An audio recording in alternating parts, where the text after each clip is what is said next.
48 രോഗം പിടിച്ചു കിടന്ന ഒരു മനുഷ്യൻ അവിടെ ഉണ്ടായിരുന്നു. അവൻ കിടക്കുന്നത് യേശു കണ്ടു.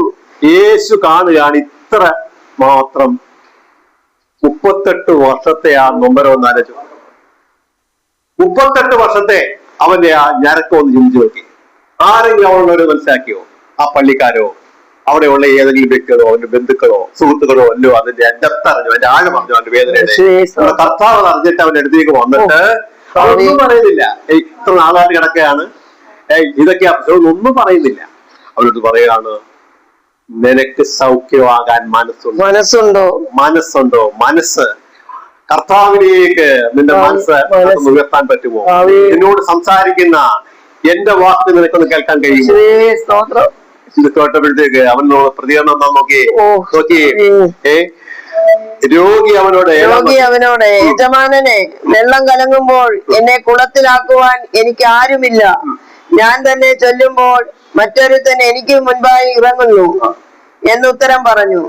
അവനാദ്യം പറയാ മനസ്സ് തുറക്കുകയാണ്. അവന്റെ മനസ്സ് തുറക്കുക ഉള്ള അവസ്ഥ എനിക്ക് ആരുമില്ല, ഞാൻ അനാഥനാണ്, എനിക്ക് ആരുമില്ല. ഞാൻ തന്നെ എങ്ങനെങ്കിലും ബന്ധപ്പെട്ട് ചെല്ലുമ്പോ എനിക്ക് മുന്നേ ആൾക്കാരിറങ്ങി കാര്യം സാധിച്ചു പോവുക. ഹല്ലേലൂയ. അവന്റെ അവസ്ഥ പറയുക. അപ്പോഴാണ് കർത്താവ് അവരോട് പറയുന്നത്. അപ്പൊ കർത്താവുമായിട്ടുള്ള കമ്മ്യൂണിക്കേഷൻ, ബന്ധത്തിലേക്ക് അവൻ വരികയാണ്. ഹല്ലേലൂയ. യജമാനനെ എന്ന് പറയാണ്. യജമാനനെ മാസ്റ്റർ എന്ന് വിളിച്ചിട്ട് എനിക്ക് ആരുമില്ല,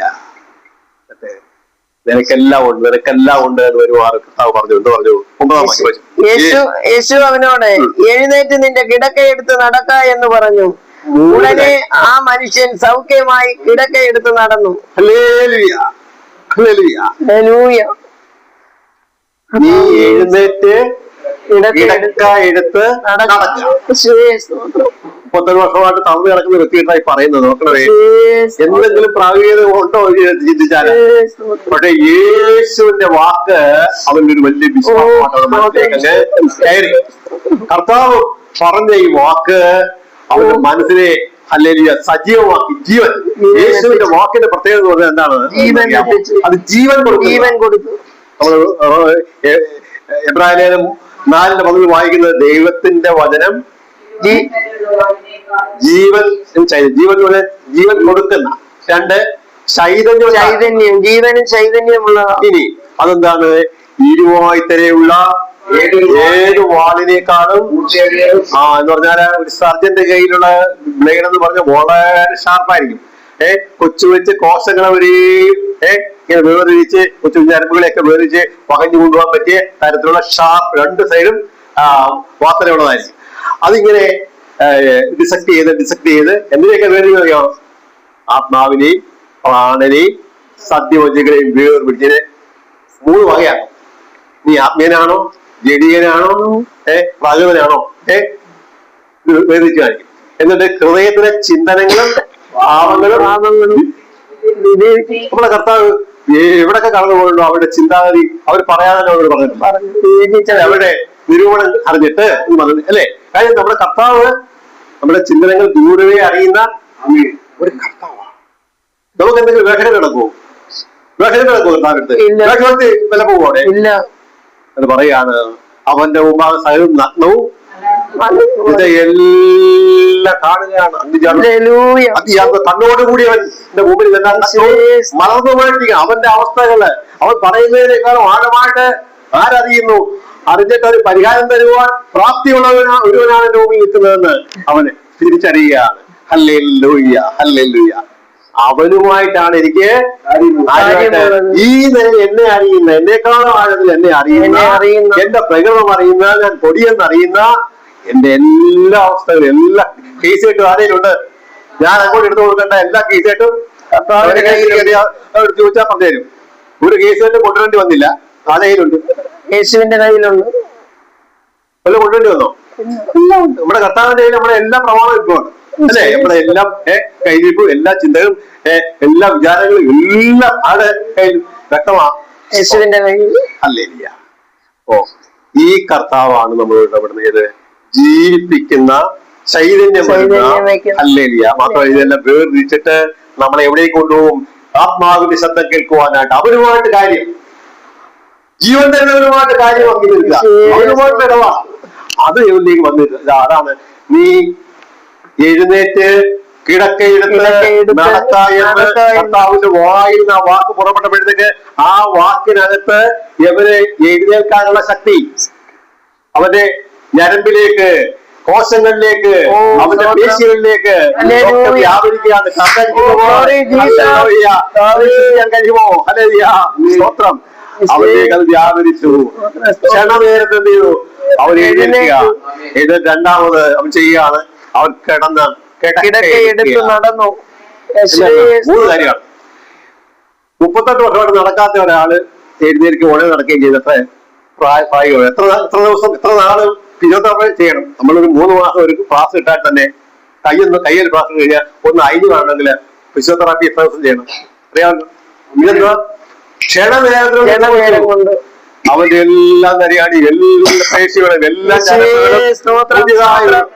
യൗവനയുക്തമായ രീതിയിലായി തീർന്നു. 18 വയസ്സ് പറഞ്ഞാൽ ഞാൻ പറഞ്ഞു, ഞാൻ ചിന്തിക്കുന്നത് 19 വയസ്സൊക്കെ കാണുമായിരിക്കും അല്ലേ? ഹല്ലേലൂയ. ആ വ്യക്തിയുടെ ശരീര ഒരു യുവാവിനെ പോലെ ശരീരമായി തീർന്നു. ചാടി എഴുന്നേറ്റു. അവന്റെ ബെഡ് എടുത്ത്, എന്താ ബെഡ് എടുക്കാൻ പറയാൻ കഴിഞ്ഞാ, ഈ ബെഡ് പിടിച്ചിട്ട് പോയി കഴിഞ്ഞാൽ ഒരു ടെൻഡൻസി പിന്നെയും ഉണ്ട്. ഇവിടെ ഇത് തേടി വരാമല്ലോ, ഇത് തേടി വരാനാണ്. അത് ഒഴിവാക്കാനാണ് എന്ത് ചെയ്തേ? കിടക്ക എടുക്കാൻ. അതൊരു സാക്ഷിയും കൂടാ. മാത്രം മൂന്നാമത് നടക്കുകയും കൂടെ വേണം.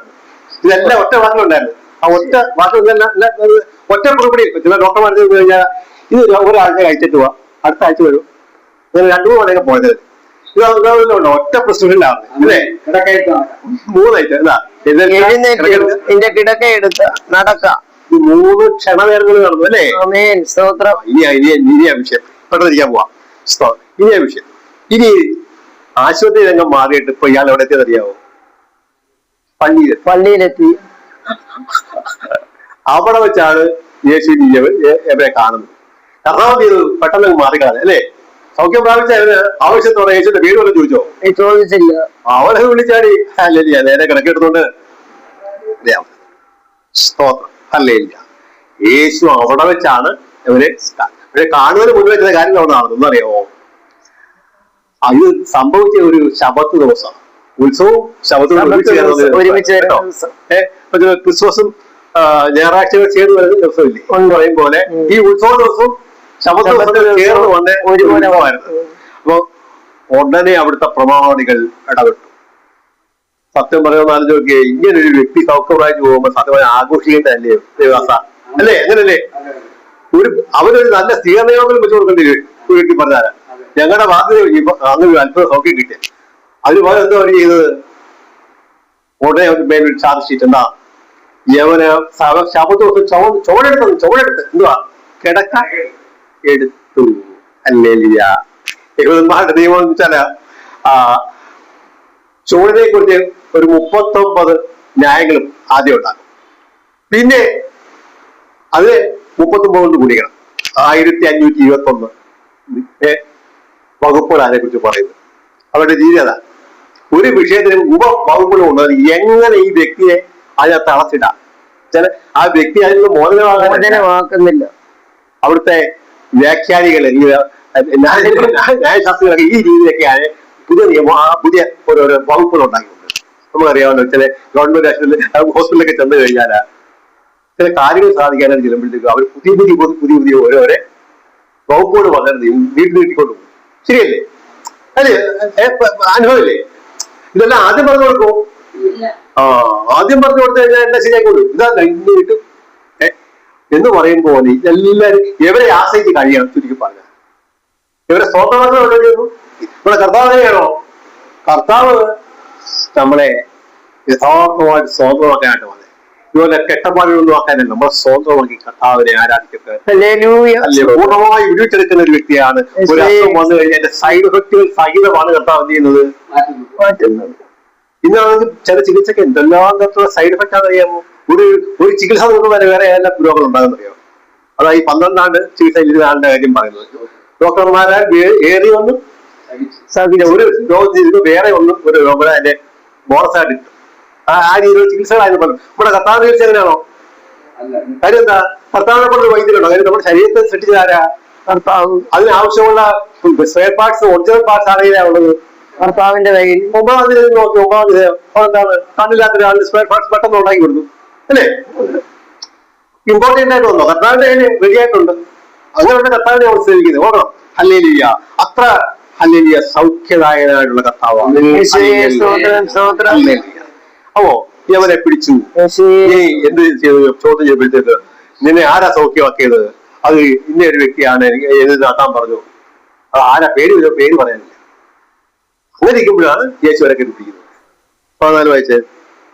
അനന്തരം യേശു അവനെ ദേവാലയത്തിൽ വെച്ച് അനന്തരം ഈ സംഭവങ്ങൾക്ക് ശേഷമായി ഈ യേശു വന്ന് ഈ സെക്കൻഡ് കൺസൾട്ടേഷൻ ആയവരുമായിട്ട് രണ്ടാമത് കാണുന്ന ഒരു രംഗം.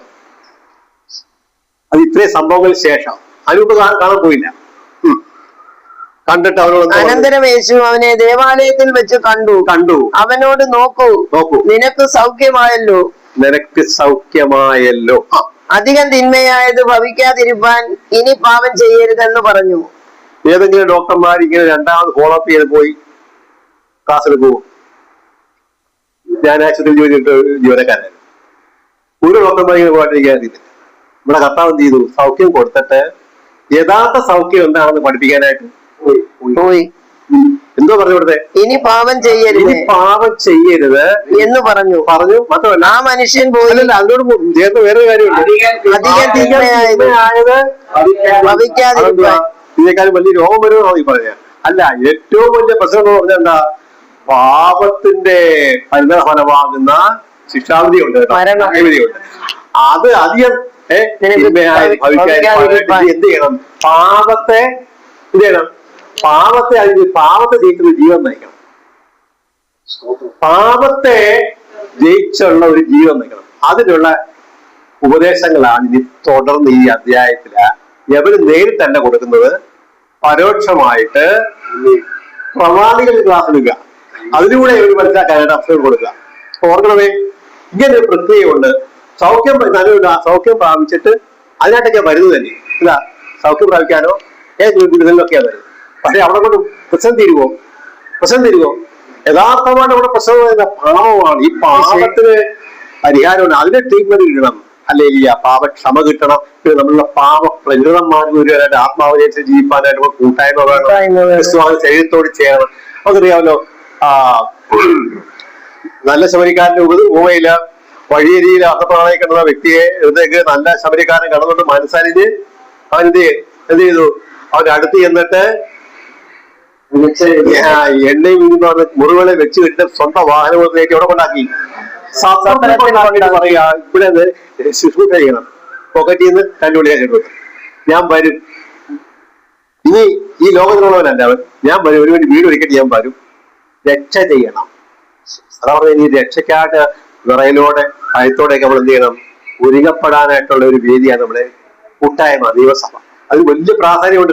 കളയരുത്. അതിനെ അപ്രസവമായിട്ട് കാണരുത്. അങ്ങനെ ഹല്ലേലൂയ നമ്മൾ വളരണം. എങ്കിൽ മാത്രമേ കർത്താവിന്റെ വരവെങ്കിൽ നമുക്ക് എടുക്കപ്പെടുകയുള്ളൂ. അത് മറന്നു പോകരുത്. അല്ലേ? 18-ാമത്തെ വാക്യം ഒന്ന് വായിച്ചേ. അങ്ങനെ അവൻ ശബത്തിനെ ലംഘിച്ചത് കൊണ്ട് മാത്രമല്ല, ദൈവം സ്വന്തം പിതാവെന്ന് പറഞ്ഞ് തന്നെത്താൻ ദൈവത്തോട് സമമാക്കിയത് കൊണ്ട് യഹൂദന്മാർ അവനെ കൊല്ലുവാൻ അധികമായി ശ്രമിച്ചു പോയി. ഇനി ഒരു കാര്യം ഓർക്കണമേ, യവനാ ഈ സൗഖ്യം പ്രാപിച്ച വ്യക്തി യേശുവിനെ രണ്ടാം തവണ കണ്ട് യേശുവിന് ഉപദേശം പ്രാപിച്ചിട്ട് നേരെ ചെന്ന് ഈ പ്രമാണിയെടുത്ത് എന്ന് പറഞ്ഞു, യേശുവാണ് എനിക്ക് സൗഖ്യം തന്നെ കേട്ടോ, യേശുവാണ്. അതോടുകൂടി വേറെ ഒരു അധ്യായം തുറക്കുക, വേറെ ഒരു പോർമുഖം തുറക്കുക. എന്ന് പറയണോ? പ്രമാണികൾ ആരുടെ മേൽ തിരിഞ്ഞ്? യേശുവിന്റെ മേൽ തിരിഞ്ഞു. യേശുവിനെ എന്ത് ചെയ്യുന്നതാ വായിച്ചേ? 18-ാം വാക്യം. അങ്ങനെ അവൻ ശബത്തിനെ ലംഘിച്ചത് കൊണ്ട് മാത്രമല്ല, ദൈവം സ്വന്തം പിതാവെന്ന് പറഞ്ഞ് തന്നെത്താൻ ദൈവത്തോട് സമമാക്കിയത് കൊണ്ടും യഹൂദന്മാർ അവനെ കൊല്ലുവാൻ അധികമായി ശ്രമിച്ചു പോന്നു. അതിന്റെ 16-ാം വാക്യത്തിൽ നമ്മൾ വായിച്ചത്, അവൻ ഉപദ്രവിച്ചു. യവനെ സൗഖ്യമാക്കിയ നിമിത്തം കേട്ടുണ്ട്. എന്ന് മാത്രം സാധിച്ച ഒരു വ്യക്തിയാണ് സൂചനത്തിന് വേണ്ടി. ആദ്യകാലത്തൊക്കെ കർത്താവ് അതിനുള്ള പ്രതിഫലങ്ങളാൽ ദേവദാസനെ ഹല്ലേലൂയ, ആശീർവദിക്കട്ടെ. സ്തോത്രം. ഇത് നിമിത്തം എന്ത് ചെയ്തു? ഉപദ്രവിച്ചു. മാത്രമല്ല കൊല്ലുവാൻ, കൊല്ലുവാൻ യേശുവിനെ കൊല്ലുവാൻ അധികമായി ശ്രമിച്ചു. ഈ സംഭവം ഇപ്പൊ നമ്മൾ ഒരാൾക്കൊരു വിടുതലിനെ ചൂട് ചെയ്യുമ്പം അത് ചെയ്യുന്നവർക്ക് അതിൻ്റെതായിട്ടുള്ള ഒരു എന്തുണ്ട്, പോരാട്ടം എല്ലാ ദിവസവും അല്ലേ? അത് അങ്ങനെ അത് ഏറ്റെടുത്തുകൊണ്ട് ചെയ്യേണ്ട ഒരു ചുരുട്ടേ നമ്മള് ഈ പോർട്ടാറില അല്ലെ, അല്ലാതെ നമ്മള് പ്ലേ ഗ്രൗണ്ടിലല്ല, പോർട്ടാറിലാണ്. സ്തോത്രം. ഹല്ലേലൂയ. അങ്ങനെ തന്നെ കൊല്ലുവാനും ഉപദ്രവിക്കുവാനുമായിട്ട് തുനിഞ്ഞ യഹൂദന്മാരോട് വിശദീകരണങ്ങൾ കൊടുക്കുക. താൻ എന്തിനു വേണ്ടിയാണ് വന്നത്, തന്നിലൂടെയുള്ള ശുശ്രൂഷ എന്താണ്, ഞാൻ സ്വന്തമായിട്ടൊന്നും അല്ല ചെയ്തത്, പിതാവ് എന്നിൽ വസിച്ചുകൊണ്ട് അവന്റെ പ്രവൃത്തിയാ ചെയ്യുന്നത്, അവൻ ചെയ്ത് കാണുന്നതല്ല ഞാനൊന്നും ചെയ്യുന്നില്ല. ഞാൻ ഇത് ചെയ്യുന്നത് സ്വയമായിട്ടല്ല, പിതാവ് എന്നിൽ വസിച്ചുകൊണ്ട് പിതാവിന്റെ പ്രവൃത്തിയായി എന്നിൽ കൂടെ ചെയ്യുന്നത്, പിതാവ് ചെയ്ത് കാണുന്നതല്ല ഞാനൊന്നും ചെയ്യുന്നില്ല, പിതാവ് മരിച്ചവർക്ക് ജീവൻ നൽകുന്ന പുത്രനാണ് ഞാനും ജീവൻ നൽകുന്നു. അതിന്റെ 24 വാക്യം വായിച്ചു, 24, 25 വാക്യം കൊണ്ടൊന്ന് വായിക്കും. ആമേൻ ആമേൻ. ഞാൻ നിങ്ങളോട് പറയുന്നു, എന്റെ വചനം കേട്ട് എന്നെ അയച്ചവനെ വിശ്വസിക്കുന്നവന് നിത്യജീവൻ ഉണ്ട്. എന്റെ വചനം കേട്ട് എന്നെ എന്തുണ്ട്? നിത്യജീവനുണ്ട്. അവൻ ന്യായവിധിയിലാകാതെ മരണത്തിൽ നിന്ന് ജീവങ്കിലേക്ക് കടന്നിരിക്കുന്നു. ന്യായവിധിയിലാകാതെ എന്തിലേക്ക് കടന്നിരിക്കുക? മരണത്തിൽ നിന്ന് ജീവങ്കിലേക്ക് കടന്നിരിക്കുന്നു. ഹല്ലേലൂയ. അപ്പൊ മരണം വിട്ട് ജീവങ്കിലേക്ക് കടന്നിരിക്കുകയാണ്. ചുരുക്കി പറഞ്ഞാൽ ഈ വ്യക്തി, ഈ സൗഖ്യം പ്രാപിച്ച വ്യക്തിയെ ഈ നിലയിൽ ഞാൻ എന്താക്കിയിരിക്കുകയാണ്? മരണം വിട്ട് ജീവങ്കിലേക്ക് രണ്ടാമത് ഉപദേശപ്പെടുന്നത് അവരെ ഈ അവസ്ഥയിലേക്ക് നയിച്ചിരിക്കുകയാണ്. ഇനി 25 വാക്യം, 25. ആമേൻ. ഞാൻ നിങ്ങളോട് പറയുന്നു, മരിച്ചവർ ദൈവപുത്രന്റെ ശബ്ദം കേൾക്കുകയും കേൾക്കുന്നവൻ ജീവിക്കുകയും ചെയ്യുന്ന നാഴിക വരുന്നു. ആരാ കേൾക്കുന്നത്? മരിച്ച ഒരു വ്യക്തിക്ക് കേൾക്കാൻ പറ്റുമെന്ന്. ആരുടെ ശബ്ദം? ദൈവപുത്രൻ. അതല്ലയോ, കല്ലറയ്ക്ക് 4 ദിവസമായി നാറ്റം വെച്ച ലാസറിന്റെ കല്ലറ ചെയ്യുന്നുണ്ട്. ലാസറിൽ നാറ്റം വെച്ച ആള് കേട്ടില്ലയോ? കേട്ടു. മരിച്ചവർ വേറെ കർത്താവ് പാഴ്വാക്ക് പറയുമോ? മരിച്ചവർ ദൈവത്തിന്റെ ശബ്ദം കേൾക്കുന്ന നാഴിക വരുന്നു, ഇപ്പോൾ വന്നുമിരിക്കുന്നു. ഹല്ലേലൂയ. ഒരുത്തനെ കൊണ്ട് കാണിച്ചു കൊടുത്തേക്ക അല്ലെ, ഇൻട്രസ്റ്റേറ്റ് ചെയ്തേക്ക. ഒരുത്തനെ മരിച്ച ഒരു വ്യക്തി എന്ത് ചെയ്യുകയാണ്? 38 വർഷമായിട്ട് രോഗാതമായ അവസ്ഥയിൽ മരിച്ചു കിടന്ന ഈ വ്യക്തി എന്ത് ചെയ്തു? അവന്റെ ആത്മാവ് ജീവൻ നൽകി അവരെ ബുദ്ധിമുട്ടി ആക്കി കാണിച്ചു കൊടുക്കുക. ഇപ്പോൾ വന്നുമിരിക്കുന്നു. പിതാവിന് തന്നിൽ തന്നെ ജീവൻ ഉള്ളതുപോലെ അവൻ പുത്രനും തന്നിൽ തന്നെ ജീവനുള്ളവൻ ആകുമാറ് വരം നൽകിയിരിക്കുന്നു. ഒരു പ്രത്യേക വരം തന്നിരിക്കുകയാണ് പിതാവ് എനിക്ക്. പിതാവിനുള്ള അതേ പിതാവ് ചെയ്ത് എന്തൊക്കെയുണ്ടോ അതെല്ലാം ഞാനും ചെയ്യുന്നു. ഹല്ലേലൂയ. സ്തോത്രം. എന്നിട്ട് അങ്ങോട്ട് തുറന്ന് അതിനെക്കുറിച്ചുള്ള പരാമർശങ്ങൾ ഞാൻ കടന്നു പോകുന്നില്ല. എന്നിട്ട് പറയാണ്, എനിക്ക് സാക്ഷ്യം പറയാനായിട്ട് ആര് വന്നു? യോഹന്നാൻ വന്നു. യോഹന്നാൻ എന്ത് ചെയ്ത്? യോഹന്നാൻ നിങ്ങൾ കൈകാര്യം ചെയ്തല്ലോ. പിന്നെ മാത്രമല്ല മോശയുടെ കാര്യം റഫറൻസ് പറഞ്ഞു. ലാസ്റ്റ് മോശയുടെ വാക്കുകൾ വിശ്വസിച്ചില്ല. എനിക്ക് മുന്നേ എന്നെ കുറിച്ച് സാക്ഷ്യം പറയാൻ ആര് വന്നത്? മോശ വന്നു. ഈ രണ്ടുപേരുടെയും വാക്കുകൾ വിശ്വസിക്കില്ല. മാത്രമല്ല പിതാവ് തന്നെ പറയുന്നുണ്ട്. പിന്നെ എങ്ങനെ എന്നിൽ വിശ്വസിക്കാൻ? ഒരു വാക്യം വായിച്ച് പെട്ടെന്നിരിക്കാം. 39 വായിച്ചേ. 39, 5:30. നിങ്ങൾ തിരുവെഴുത്തുകളെ ശോധന ചെയ്യുന്നു, അവയിൽ നിങ്ങൾക്ക് നിത്യജീവൻ ഉണ്ട് എന്ന് നിങ്ങൾ നിരൂപിക്കുന്നുവല്ലോ. ഞാനിവിടെ പറയുന്നത് യഹൂദ പ്രമാണികളോട് പറയും, നിങ്ങൾ തിരുവെഴുത്തുകളൊക്കെ ശോധന പഠിക്കുന്നവരും അതിന്റെ വള്ളിയും പുള്ളിയും ഒക്കെ ഭയങ്കരമായിട്ടൊക്കെ വ്യാഖ്യാനിക്കുകയൊക്കെ ചെയ്യുന്നവരാണ്. ഇത് തരത്തിലുള്ള ഓരോ മര്യാദകളൊക്കെ ഉണ്ടാക്കുന്നുണ്ട്. അതില് നിത്യജീവൻ ഉണ്ട് എന്ന് നിരൂപണേ ഉള്ളൂ. അങ്ങനെയുള്ളൊരു അങ്ങനെ ഒരു വിചാരം മാത്രമേ ഉള്ളൂ. പക്ഷേ അത് ജീവൻ പ്രാപിപ്പാനായിട്ട്, എങ്കിൽ ജീവൻ പ്രാപിക്കേണ്ടത് എന്റെ അടുക്കൽ വരുവാൻ നിങ്ങൾക്ക് മനസ്സില്ല. എവിടെയും പ്രശ്നം, മനസ്സിന്റെ പ്രശ്നമാണ്. 38 വർഷമായിട്ട് പ്രശ്നമായി കിടന്നതിന്റെ പ്രശ്നം എന്തായിരുന്നു? മനസ്സില്ലായിരുന്നു. അപ്പൊ പിശാച് ഈ നിലയിൽ മനസ്സിനെ കെട്ടിയിരിക്കുക, ബന്ധിച്ചിരിക്കുക. പ്രകാശം ഉണ്ടാകാതിരിക്കുക. വിശ്വാസത്തിന്റെ ഹൃദയത്തെ എന്ത് ചെയ്തു? കുരുടാക്കി വെച്ചിരിക്കുന്നു.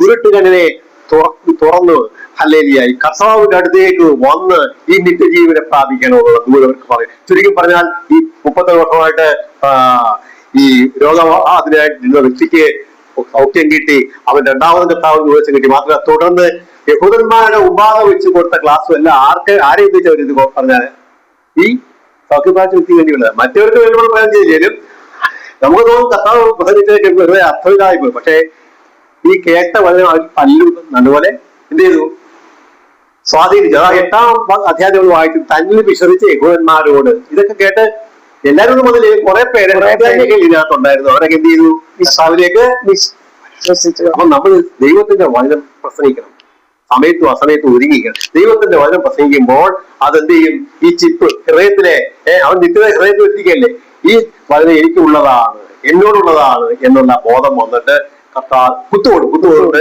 കർത്താവിനെ. അപ്പോൾ ഏത് സമയം നമ്മൾ എന്ത് ചെയ്യണം, സുവിശേഷം പ്രസംഗിക്കണം. വലിയ സാധ്യതയുണ്ട് അത് സംസാരിപ്പാനായിട്ട്. ദൈവദാസന്മാരെ സ്വതന്ത്രമാക്കണം, അവരെ വിടുവിക്കണം, അവർക്ക് വേണ്ടി പ്രാർത്ഥിക്കണം.